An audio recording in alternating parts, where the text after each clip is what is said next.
এই পৃথিবীতে নিজেকে ভালো রাখার জন্যে বেশি কিছুর প্রয়োজন পড়ে না, বেশি কিছুর প্রয়োজন থাকে না। না, তার মানে এমনটা নয় যে কোনো কিছুরই প্রয়োজন নেই। প্রয়োজন আছে, প্রয়োজন আছে অন্যের থেকে আশা কম রাখার। হ্যাঁ, মানুষের কাছ থেকে আশাবাদী কম হওয়ার। কারণ আমাদের জীবনে যেগুলো আমাদেরকে সব থেকে বেশি কষ্ট দেয় তার মধ্যে একটি হলো মানুষের থেকে অধিক আশা রাখা। তাই ভালো থাকার জন্য এটা একটা উত্তম পদ্ধতি যে মানুষের থেকে আশা কম রাখো। যতটা আশা রাখলে নিরাশ হওয়ার ভয় থাকে না, যতটা আশা রাখলে মন খারাপ হওয়ার ভয় থাকে না, ততটা আশা রাখো। মনে রেখো, মৌচাকের মধু খেতে হলে তোমাকে প্রথমে মৌমাছির কামড় খেতে হবে। আমাদের জীবনের ক্ষেত্রেও এর একটা মিল আছে। সেটা কি জানো? জীবনে সুখ পেতে হলে অনেকগুলো দুঃখের দিন কাটাতে হবে, অনেকগুলো খারাপ সময় অতিবাহিত করতে হবে, তবেই না সুখের সন্ধান পাওয়া যাবে। সত্যি বলতে, তুমি খেয়াল করলে বুঝতে পারবে যে প্রকৃতির কিছু বৈশিষ্ট্য কেন জানি না আমাদের জীবনের কিছু বৈশিষ্ট্যের সাথে মিলে যায়, আর জীবনের কিছু অভিজ্ঞতা আমাদের ভবিষ্যৎকে আরো বেশি মসৃণ করে দেয়। তাই তোমার কাছে অনুরোধ করব, নিজের জীবন থেকে শেখো। মনে রেখো, জীবন তোমাকে যা শেখাবে সেটাই পৃথিবীর কোনো বইয়ে পাওয়া সম্ভব নয়। এ পৃথিবীর কোনো গ্রন্থাগারে তেমন কোনো বইয়ের সন্ধান নেই। আচ্ছা, তোমার জীবনই তো তোমাকে শেখায় যে একজন মানুষ সকলের কাছে প্রিয় হতে পারে না, একজন মানুষ সকলের মন জয় করতে পারে না। তুমি যতই ভালো মানুষ হও না কেন, এক শ্রেণীর মানুষ তোমাকে পছন্দ করবে না।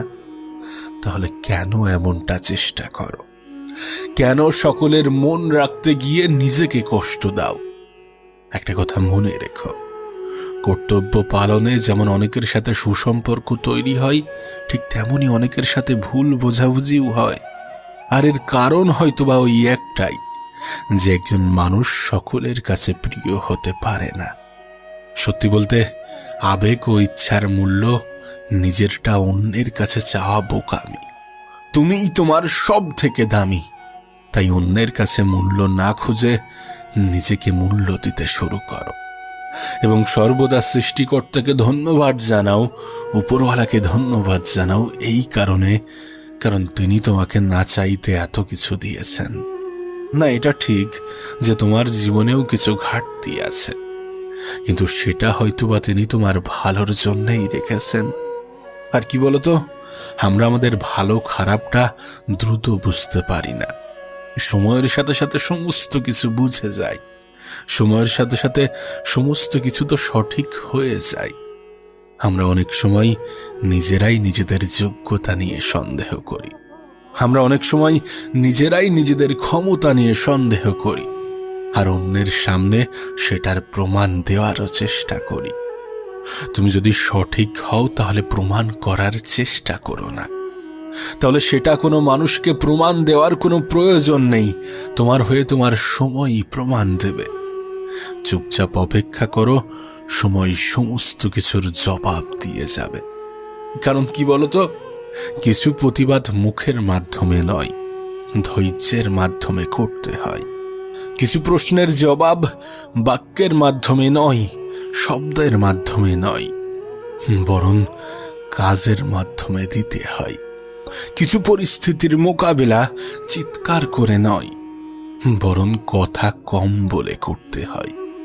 সত্যি বলতে, মানুষ যখন সাউন্ড করে তখন বিশৃঙ্খল পরিবেশের সৃষ্টি হয়, কিন্তু যখন কারোর হয়ে সময় সাউন্ড করে, যখন সময় কথা বলে, তখন অপমান অবহেলা করা মানুষগুলোও প্রশংসা করতে বাধ্য হয়।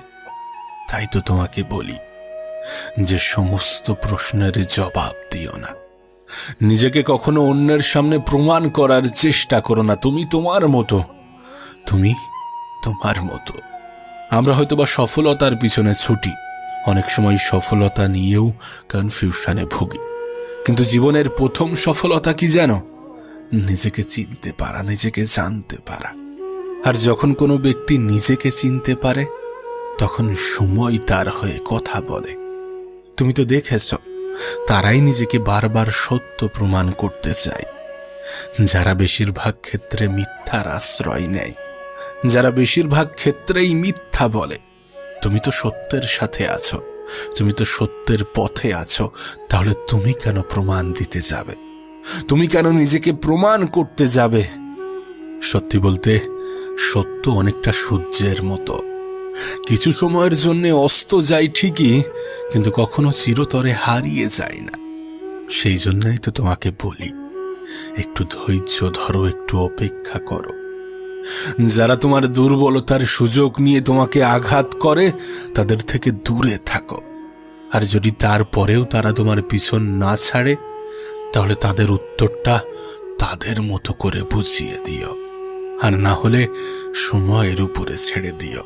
এই হিসাবটাও না হয় উপরওয়ালাকে করতে দিও।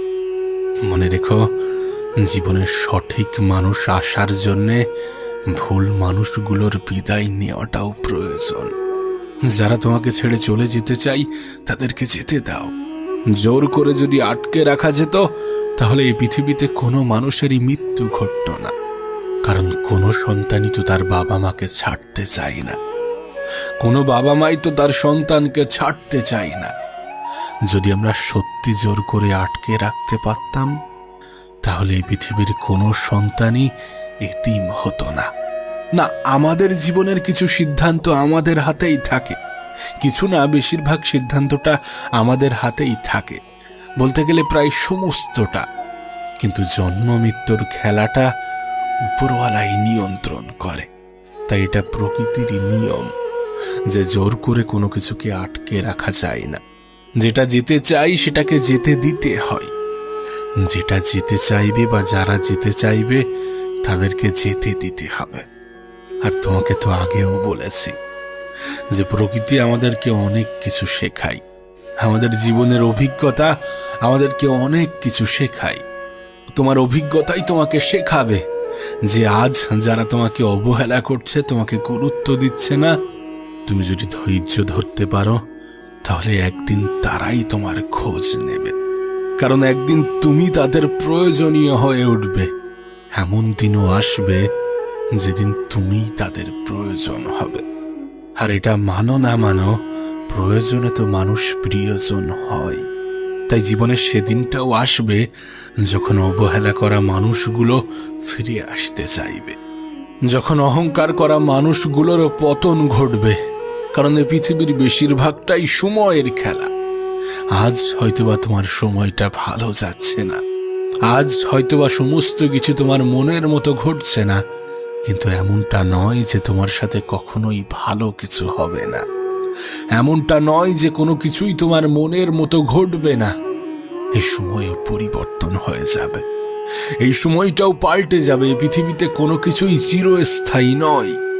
আর এটাই তো যথেষ্ট এটা বোঝার জন্যে যে জীবনে কখনো হার মানা যাবে না।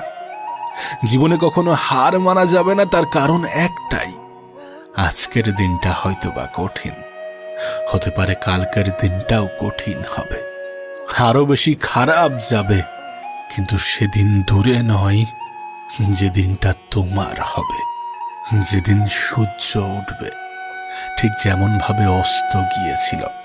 তোমাকে শুধু একটা কথাই বলবো যে মানুষের মিষ্টি কথার জালে যেন কখনো ফেঁসে যেও না। হ্যাঁ, মিষ্টি কথার জালে কখনো ফেঁসে যেও না। তার কারণ কি বলতো? মিষ্টি যতটা সুস্বাদু, ততটা স্বাস্থ্যসম্মত নয়। তাই তোমাকে বলবো, তুমি শারীরিকভাবে যতটা শক্তিশালী, মানসিকভাবে তার থেকে বেশি শক্তিশালী হওয়া উচিত। কারণ এই বিষয়ে কোনো সন্দেহ নেই যে শারীরিক অসুস্থতার চেয়ে মানসিক অসুস্থতা মানুষকে বেশি দুর্বল করে।